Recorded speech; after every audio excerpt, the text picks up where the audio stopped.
दोस्तों, कल की क्लास में हम लोग बात कर रहे थे भारत के अफवाह तंत्र के बारे में, जिसमें हमने विभिन्न आधारों पर भारतीय अफवाह तंत्र का वर्गीकरण किया था। आज हम उसी क्रम में आगे बढ़ते हुए भारत के दो जो प्रमुख नदियों के उत्पत्ति के क्षेत्र हैं उनका डिस्कशन करेंगे और उन क्षेत्रों में नदियों की किस तरह की प्रकृति और किस तरह की प्रवृत्ति होती है, उनके प्रवाह की, उसका डिस्कशन हम करेंगे। जैसा कि पिछली क्लास में हमने देखा था कि प्रमुख रूप से भारत में नदियाँ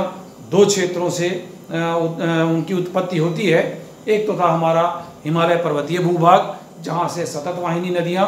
प्रवाहित होती हैं। दूसरा था हमारा प्रायद्वीपीय भारत का हिस्सा, यानी दक्षिणी प्रायद्वीपीय पठार, जहाँ से आमतौर पे सीजनल रिवर की उत्पत्ति होती है, यानी मौसमी नदियाँ होती हैं जो वर्षा ऋतु में ही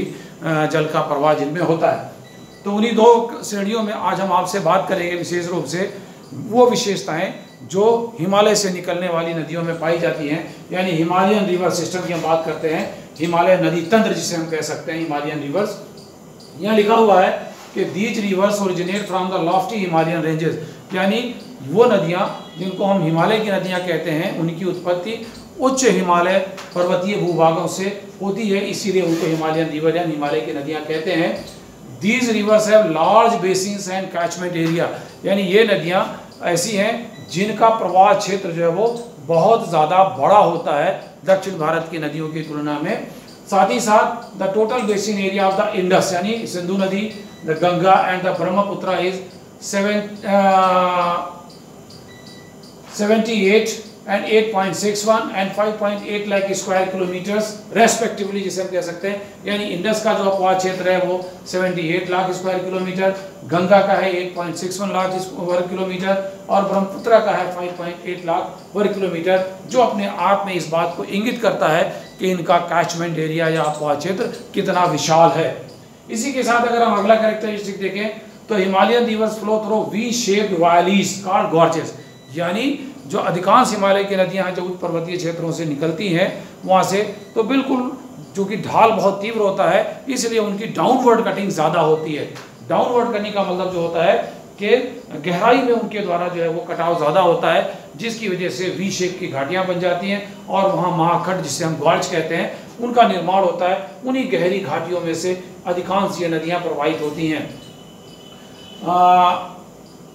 These are the examples of antecedent drainage। Antecedent drainage का मतलब ये होता है जिसको हम कहते हैं पूर्व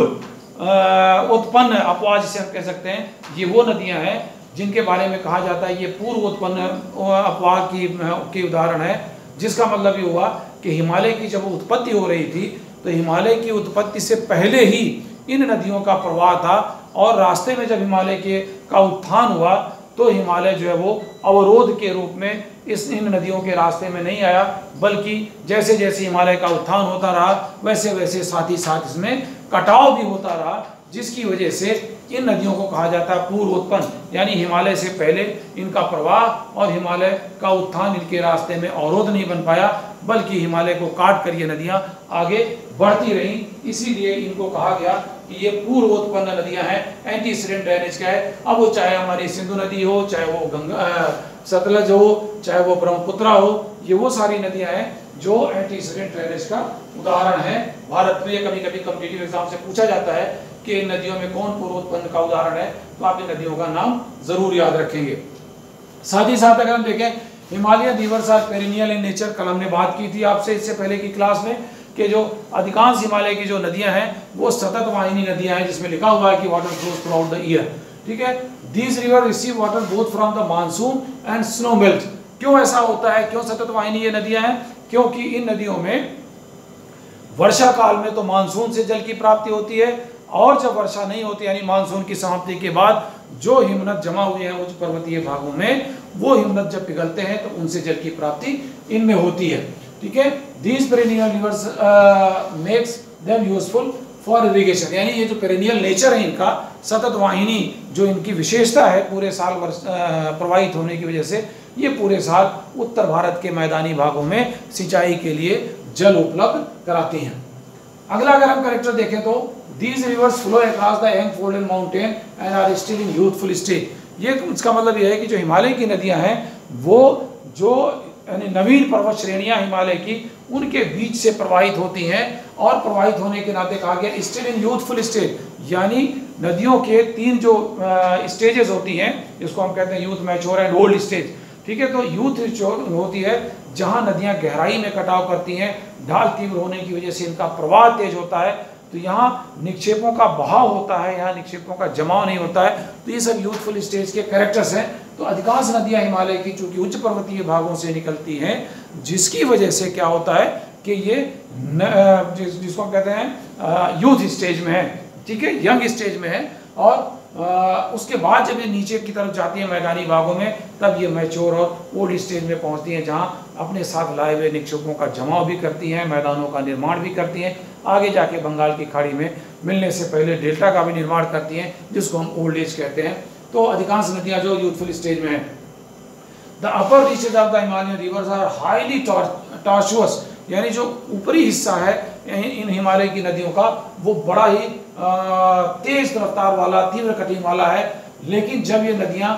इंटर इनटू द प्लेन, जब ये मैदानी भागों में आती हैं, there is a sudden reduction in the speed of the flow of water. तो जब मैदानी भागों में आएगी तो जाहिर है ढाल जो है वो मंद हो जाता है। ढाल मंद होने की वजह से इन नदियों का जो प्रवाह होता है वो धीरे धीरे कम होता चला जाता है, और लास्ट तक पहुंचते पहुंचते ऐसा लगता है कि नदी बिल्कुल स्थिर हो गई है और वहां खूब सारे निक्षेपों का जमाव करते हैं। ठीक है,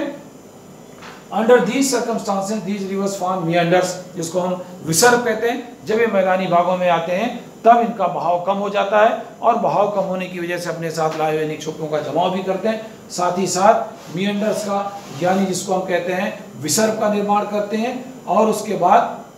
कभी कभी क्या होता है कि अपना ये रास्ता भी विसर्ग जब बनते हैं, जब विसर्ग ज़्यादा घूम जाता है तो उसकी वजह से इनका क्या होता है रूट भी बदल जाता है, और कई बार जिसको कहते हैं गोखुर झीलों का निर्माण भी इन मैदानी भागों में इन नदियों द्वारा किया जाता है। लास्टली अगर हम देखें कि the Himalayan reverse form big deltas eight their mouth, जहां वो जाके गिरती हैं महासागरों में यानी बंगाल की खाड़ी में, वो सारी नदियां वहां बड़े डेल्टा का निर्माण करती हैं, जिसमें से आपने सुना होगा गंगा ब्रह्मपुत्र का डेल्टा जिसे हम सुंदरबन डेल्टा कहते हैं, वो विश्व के बड़े सबसे, यहाँ लिखा हुआ था Ganga Brahmaputra delta is the largest in the world, ये दुनिया का सबसे बड़ा जो है वो डेल्टा है, जिसका निर्माण इन नदियों द्वारा किया गया है। बंगाल की खाड़ी में जब ये नदी जाके गिरती है तो वहाँ इधर से जाके गंगा अपनी तमाम सारी सहायक नदियों के साथ मिलती है, वो किससे, उधर से आने वाली ब्रह्मपुत्रा से। तो दोनों नदियां मिलके एक अपार जल की मात्रा और अपार मात्रा में अवसाद लेके आती हैं, और वहाँ तटीय भागों में इनका जमाव करती हैं, जिसकी वजह से ये गंगा ब्रह्मपुत्र का डेल्टा जिसे हम सुंदरबन डेल्टा कहते हैं उसका निर्माण होता है। तो ये बेसिक बातें थी कैरेक्टरिस्टिक। अगर हम आप इसका मानचित्र देखें तो मानचित्र में आप देखेंगे इसे कि आप अभी पाएंगे यहाँ मानचित्र में ये नदियाँ देखिए, ये हिमालय की नदियाँ हैं। जैसे हम लोग बात कर रहे थे तो ये नदियाँ देखिए यहाँ से जो निकल रही हैं, ये इंडस रिवर और इसकी जो है वो सहायक नदियाँ झेलम, चेनाब, रावी, व्यास, और यहाँ आके जो है वो पाकिस्तान होते हुए अरब सागर में गिर जाती हैं। तो ये जो नदियाँ यहाँ से निकलती हैं हिमालय के उत्तर से, ये देखिए चाहे वो सतलज हो चाहे वो सिंधु हो, ये नदी, और उसके बाद ये ब्रह्मपुत्र नदी है। ब्रह्मपुत्र नदी पूरा चीन से होते हुए यहाँ अरुणाचल प्रदेश में इंटर करती है, फिर आसाम होते हुए यहाँ ये देखिए ब्रह्मपुत्र, ये और ये गंगा नदी अपने सहायक नदियों के साथ यहाँ मिलके ये पूरा गंगा ब्रह्मपुत्र का डेल्टा का निर्माण करती हैं। ये जो नदियां हैं चूंकि हिमालय के उत्तर से इनकी उत्पत्ति होती है और हिमालय को काटते हुए अंदर आती हैं, इसीलिए इनको कहा जाता है कि ये एंटीसीडेंट ड्रेनेज है या पूर्व उत्पन्न अपवाह है। यानी हिमालय इनके रास्ते में, इसका उत्थान तो हुआ पूरे हिमालय का, लेकिन हिमालय के उत्थान से इन नदियों के रास्ते में कोई रुकावट नहीं आई। They are keeping pace with the upliftment of Himalayan mountain, जिसे हम कहते हैं, उनकी रफ्तार कायम रही, बनी रही। तो ये है नदियां वो एंटीसीडेंट ड्रेनेज वाली यहाँ से। और उसके बाद ये देखें आप, ये यमुना इसकी ट्रिब्यूटरी गंगा, गंगा यहाँ गंगोत्री और यमुनोत्री से निकलती हुई नदियाँ, ये दोनों बड़ी नदियाँ अपनी सहायक नदियों के साथ जो लेफ्ट की तरफ से है और राइट की तरफ से है, ये सारा अपना जल लेके कहाँ पहुँचती हैं, उत्तर प्रदेश से, बिहार, बंगाल होते हुए बांग्लादेश। इस बांग्लादेश में आके इधर से असम से आती हुई ब्रह्मपुत्र और इधर से आती हुई जो गंगा नदी, दोनों मिलकर एक विशाल दुनिया के सबसे बड़े डेल्टा का निर्माण करती हैं, तो इस तरह से यहाँ हिमालय पर्वत होने की वजह से ये बड़ा ढालू एरिया है, इसीलिए ये जो नदियाँ यहाँ से प्रवाहित हो रही हैं, अभी हमने बात की थी वी शेप्ड वैलीज यानी वी आकार की घाटियों या गॉर्ज के बीच से बहती हुई हैं, यहाँ तक आती हैं। उसके बाद यहाँ जब मैदानी भागों में आती हैं, जिसको हमने पहले पढ़ा था उस वक्त फिजियोग्राफी में भारत के, कि यहाँ जो है वो खादर भंगर के मैदान, तराई का मैदान का निर्माण करती हैं। ये पूरा विशाल गंगा का मैदान कहलाता है जो इन नदियों के द्वारा निर्मित होता है। तो ये बातें थी हमारी उत्तर भारत की नदियों के बारे में या हिमालय की नदियों के बारे में। इसके बाद हम अगली क्लास में आपसे दक्षिण भारत की नदियों के बारे में डिस्कशन करेंगे। धन्यवाद।